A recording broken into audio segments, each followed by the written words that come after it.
This story begins in the summer of 1992, when a young girl named Rebecca wakes up in the middle of the night and spots a toy boat floating in her family's pool, a toy that belonged to her terminally ill brother, Tommy.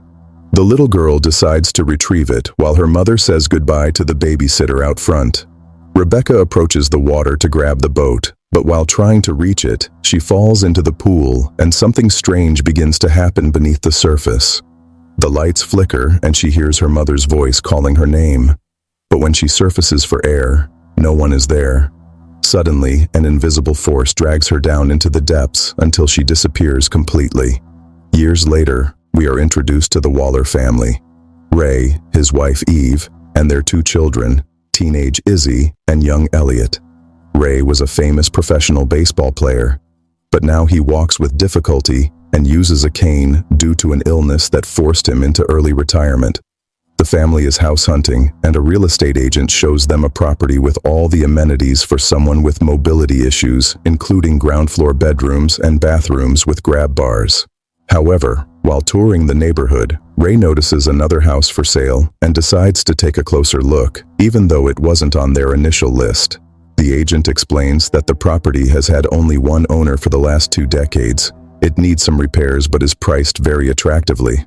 Eve gets excited when she discovers a swimming pool in the backyard, something she had always dreamed of since childhood when she used to sneak into the country club with her friends to swim without permission. Ray is also drawn to the place, mentioning that as a child, his father threw him into a pool to force him to learn how to swim. While the family tours the property, Ray tries to retrieve something from the water, loses his balance, and falls into the pool, where he suffers an episode that leaves him disoriented while his family helps him out.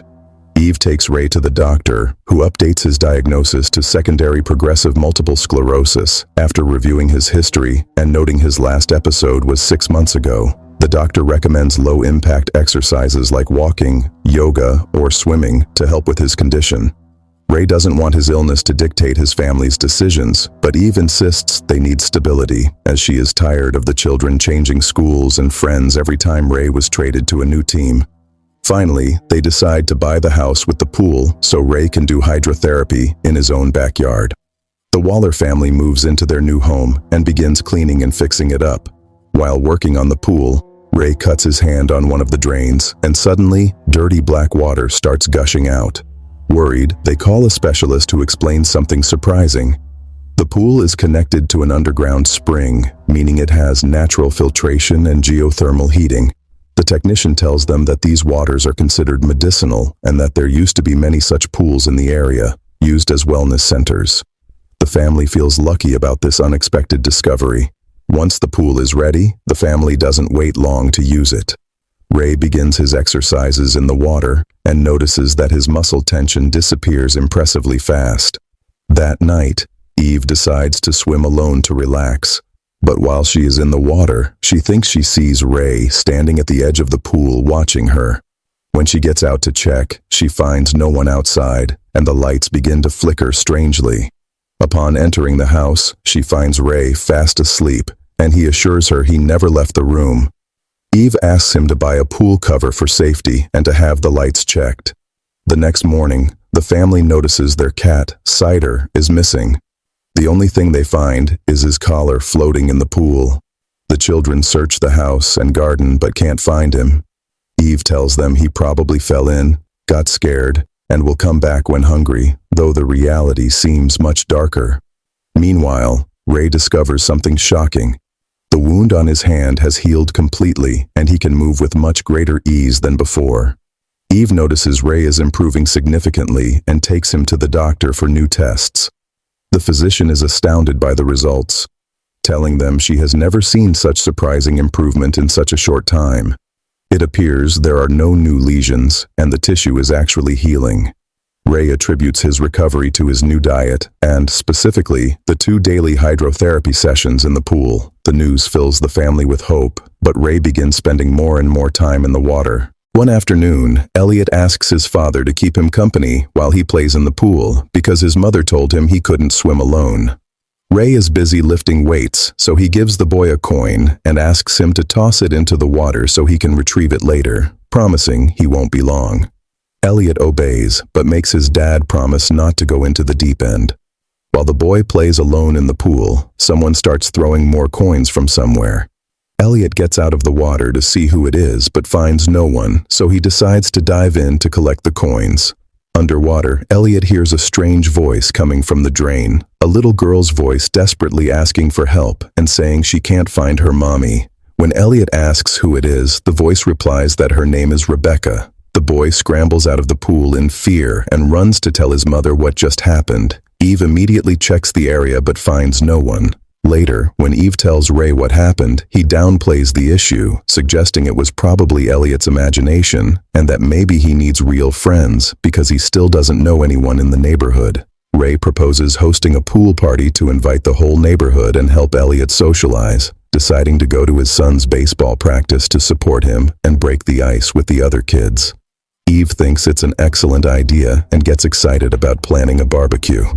The morning before practice, Eve has a talk with Elliot, reminding him that everyone is afraid of something, even his sister Izzy, who used to be terrified of being left at school, forcing Eve to wait outside every day until Izzy looked out the window and signaled she was okay. At baseball practice, the coach introduces Ray to the kids as Elliot's father and mentions he was a third baseman for the Brewers. The kids are thrilled to have a professional player nearby. Ray starts giving them tips on how to bat correctly, instructing them to keep their eyes on the ball, not to dip their waists so much, and to rotate their whole body rather than just using their arms. The coach introduces his son, Ty, who shows off impressive technique. When it's Elliot's turn, the boy manages to connect a solid hit, and his father congratulates him with excitement. The coach invites Ray to show the kids how a pro does it. Ray accepts, though he warns them it's been a while since he swung a bat. On his first attempt, he misses and asks for a moment to relax. On the second attempt, he misses again and seems to have an episode where he freezes with a blank stare, worrying Elliot and the coach. But Ray insists he's fine and asks for one more shot. On the third pitch, something changes in him. He connects with such power that he leaves everyone astonished, proving his skills are still intact despite his illness. That night, Ray and Eve go out for dinner, leaving the kids home alone with instructions not to go out and to be in bed by 10. As soon as the parents leave, Izzy confesses to Elliot that she invited a friend from the swim team named Ronan. The two teenagers get into the pool and start playing Marco Polo. When it's Izzy's turn to search with her eyes closed, Ronan quietly slips out of the water to play a prank on her. Izzy yells, "Marco," expecting an answer, but instead of hearing Ronan, a strange voice begins to respond from somewhere in the pool. Izzy follows the voice, thinking it's her friend, but something feels off. The lights flicker and the music cuts out. She approaches one of the drains where she thinks she sees a silhouette underwater. When she dives down to catch who she thinks is Ronan, a terrifying figure grabs her foot and tries to drag her into the depths. Izzy struggles desperately and manages to break free, bursting out of the water completely terrified. Ronan, who was outside the pool the whole time, tries to calm her down, saying she was only under for a few seconds and her foot probably just got caught in the filter. When they hear the parents arriving, Izzy tells Ronan to leave quickly through the back gate. The next morning, Elliot confronts his sister because he knows something scared her the night before, as he saw her when she got out of the water. Izzy initially tells him to leave her alone, but Elliot threatens to tell their parents that her boyfriend came over. Finally, Izzy admits it wasn't just her foot getting stuck in the filter, but she orders him not to say anything to their parents. She explains that everything has improved since they moved. Their dad's health is better, their mom is happy, and she doesn't want to scare them or risk having to move again. When Elliot asks if the pool could be haunted, Izzy replies that logic suggests it's helping them, not that it's cursed. Elliot suggests it might be both. The day of the party arrives, and guests begin to show up. Eve welcomes the neighbors enthusiastically, while Ray socializes on the patio by the pool. Elliot, worried because he knows something strange is happening in the water, decides to record everything with a camera from his room to get evidence. Izzy keeps her distance from the pool, still shaken by her experience. Among the guests is Kay, the real estate agent who sold them the house, bringing a special dessert spiked with plenty of liquor. Eve takes the opportunity to ask Kay about something that has been troubling her. When they fixed the pool, the technicians mentioned it hadn't been used in over 15 years. Kay becomes nervous and confesses that she didn't want to say anything that might affect how they felt about their new home. She explains that she heard a story about a little girl who drowned in that pool, a student at the local Harold Holt school, but she didn't want to ruin the party with that information. Kay tries to downplay the issue, saying people are superstitious, but Eve interrupts her, asking if the girl's name was Rebecca. Kay is shocked and asks how she knows that. Meanwhile, in the pool, Ray is playing with some of the kids. Ty, the coach's son, approaches him to ask him to sign a baseball he had been looking for hours.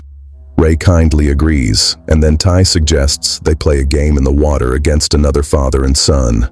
Ray lifts Ty onto his shoulders, and they enter the pool for the competition. Suddenly, Ray inadvertently swallows murky water coming from the filter, and something changes in him. His eyes glaze over, and he begins to walk toward the deep end without letting go of the boy, dragging him underwater. Elliot, who was recording from his window, sees what is happening and runs to tell his mother. Eve rushes to the backyard and finds Ty's mother screaming desperately while the coach pulls his son out of the water. Ray is also rescued and seems unable to understand what happened. Ty's mother is furious and screams at Eve that she doesn't want her family anywhere near them. The coach, though upset, promises not to press charges, but tells Ray he should no longer attend practice. The party ends in the worst possible way. Eve decides they must leave the house immediately. She gets the children and Ray into the car, but as soon as they start to drive away, Ray suffers a violent seizure. Something seems to be attacking him from the inside. His neck contorts strangely, and he convulses. It is as if the house refuses to let him go. Eve takes him back inside and calls the doctor, who tells her that these episodes can be frightening, but that she can't see him until Tuesday. She recommends that he rest and recover. Back in bed, Ray apologizes to Eve, telling her he doesn't know what is happening to him and that he didn't mean to hurt that boy. Eve tries to calm him down, but Ray begins to hallucinate. He begs her to take him to the pool, saying he needs to swim one more time, that he loves the deep water and feels good there. Eve refuses and decides to drain the pool so no one else can use it. That night, Eve finds her children sleeping together in the same room because they are afraid. Eve begins investigating the house's past and discovers that Rebecca wasn't the only person who disappeared there. Other families lived on the property and lost members as well. She asks Kay for help tracking down Rebecca's family, the Summers, and after several hours, they manage to find the mother's address. Eve goes to visit her to get answers. Mrs. Summers welcomes her into a luxurious home and proudly shows off photos of her son Thomas, who is now an ambassador in Washington and saved thousands of people during a refugee crisis. When Eve asks if she also had a daughter, the woman denies her existence, claiming it was just Thomas and her. Eve explains that her husband was sick, that they moved into the house, and out of nowhere, he improved thanks to the pool. But her children have seen terrible things. She asks directly what happened to Rebecca. Mrs. Summers finally reveals the truth. She tells her that long before there was a house or a pool, there was a spring in that spot, deep waters that ancient people surely worshipped when they discovered what they could do. The water has its own desire. It grants people's deepest wishes, but in exchange, it claims a life. Someone must pay for the water to grant what is asked. Tommy was in critical health, and the water granted Mrs. Summers a healthy son. Eve realizes with horror what that means. The woman sacrificed her own daughter, Rebecca, to save her son. Mrs. Summers insists it was for the best, the humane thing to do, so the girl wouldn't know what was going to happen. Eve tells her that isn't love, that it's not a sacrifice if you get something in return, and informs her that Rebecca is still there, asking for her mother, looking for her. She begs the woman to help her stop this. Suddenly, something changes in Mrs. Summers. Her eyes go blank, and her voice transforms, as if the water itself is speaking through her. She tells Eve that it will all be over very soon, that the water will go back to sleep. But eventually, another person will find the house, and someone else will ask for its help. Eve understands she won't get any solution from this woman, and rushes back home, fearing for her children. Meanwhile, Izzy and Elliot arrive home after a friend drops them off. They call out to their parents, but no one answers, so Izzy goes to check if the car is there while Elliot stays inside.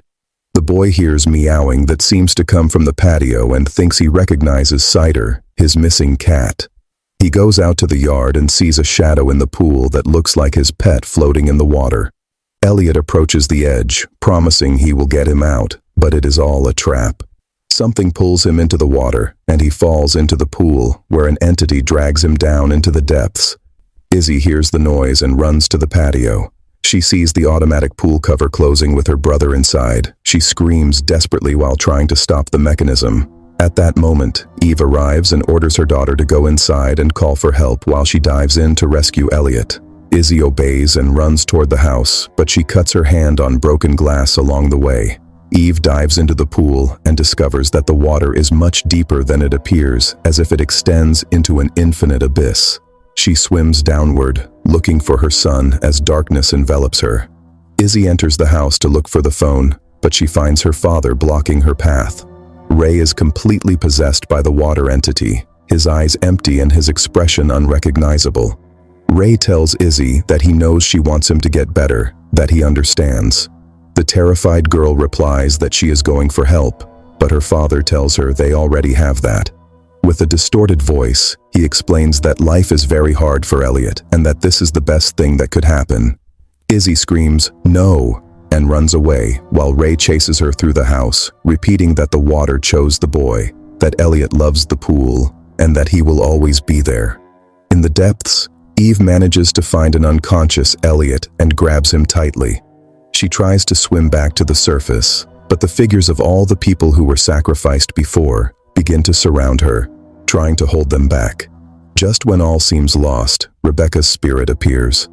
Instead of attacking her, the girl points her toward where she needs to swim to find the exit. Eve follows her directions and finally manages to emerge with her son in her arms. Eve pulls Elliot out of the water and desperately begins CPR. She begs him to breathe, to come back, as she presses on his chest over and over. At that moment, Ray comes out of the house and approaches them. With the voice of the water, he tells Eve that it is too late, that love requires sacrifice. Eve cries and begs him to help them, saying they need to take Elliot to the hospital. But Ray, still possessed, insists that the water chose the little boy and that Elliot is going to stay. Ray begins to strangle Eve to stop her from reviving their son.